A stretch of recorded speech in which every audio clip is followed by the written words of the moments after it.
What's up, everybody? I'm back. And it's Bottom Male Strategies. Or, yeah, the Triple O. You already know. But, yeah. You've seen the title.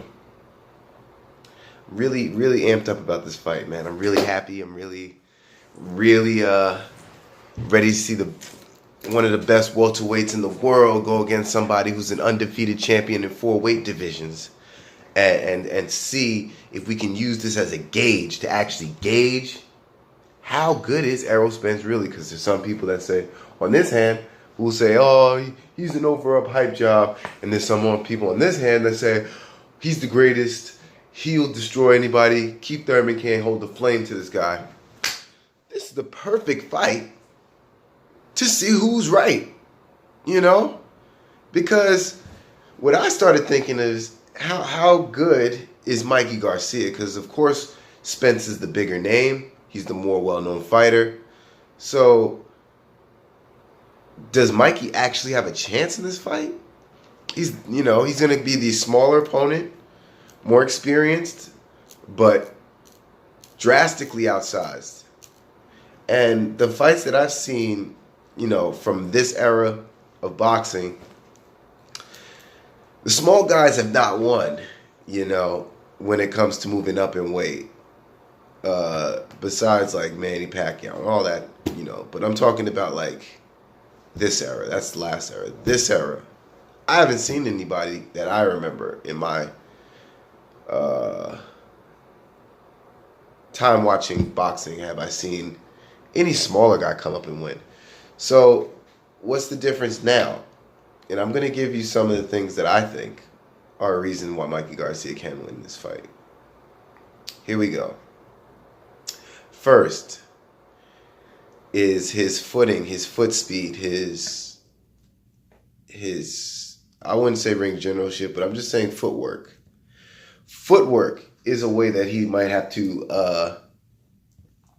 not might have to, he has to use his footwork because, Spence is a really flat-footed fighter. He comes at you flat-footed. He retreats flat-footed. He angles out of punches flat-footed. When he gets into his stance, everything is flat-footed. So, if Mikey Garcia starts to move around, and not just move around, because people get that misconstrued. Yo, he moved around. He has good footwork. No. It's knowing where you are in the ring and being able to move in a way that doesn't allow you to get hit flush. Because you're still going to get hit. Even Floyd Mayweather has the best footwork ever. Still gets hit sometimes. Is to not get hit flush. Okay? After that, I say Mikey Garcia has the foot speed advantage already. Now, strength. Well, let's get into the strength part. Mikey Garcia has great strength for his weight classes and the weight classes that he's fought in. Now, this is the big thing that people make a big deal about. Spence is a lot more powerful. Yes, he is. Definitely is a lot more powerful. Now, how much does the power play into a factor when you have somebody that is a great fighter, such as Mikey Garcia? When you have somebody that can do everything that Mikey Garcia can do, he can kind of not eliminate, but he can slow down your output by moving, which is not something that he does tremendously great, but it's definitely great enough to get out of the way of Spence's hits, if done and performed correctly. But power, I say everybody factors it in as like an 8. Like, to me, that's like their thing. I think it's more around the lines of a 6 or 7 relative to the fight. It's not as relevant as I think people are making it out to be. Both of them are strong guys. Now, endurance, how much can you take is more important than the actual power that he'd be putting out. Because say that Garcia puts out enough power to where Spence can't take it.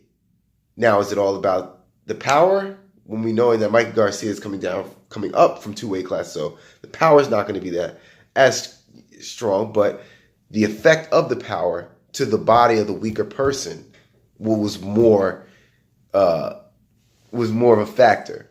And that's another thing that I started thinking about. Okay, more power. Oh, okay. Tyson Fury had way less power than Deontay Wilder. But a lot of people think Tyson Fury won that fight. Power is not always the most important thing and might not be in this fight as well because of the skill level of these fighters. Now, I will say this. Spence is the stronger person, and Spence has been shown to take shots from bigger people, a la Kell Brook. Now that is where I started thinking, can Mikey Garcia beat Kell Brook? Think about that. Can Mikey Garcia beat Kell Brook? I say he can beat him. I don't know if he would have the power to knock him out knock him out as Errol Spence did. But I think he could still beat Kell Brook.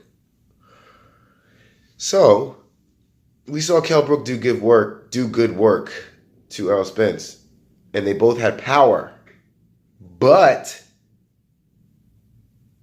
Kell Brook broke down because he couldn't endure the power and the strength of Errol Spence. So Mikey Garcia is going to have to know when to engage and when not to engage and when to be really defensive. He has to be defensive in this fight.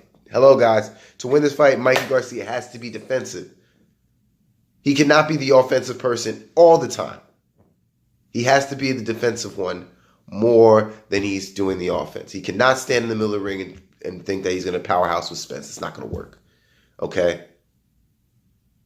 And the last thing I want to get to of how Mikey Garcia can beat Spence is the hand speed.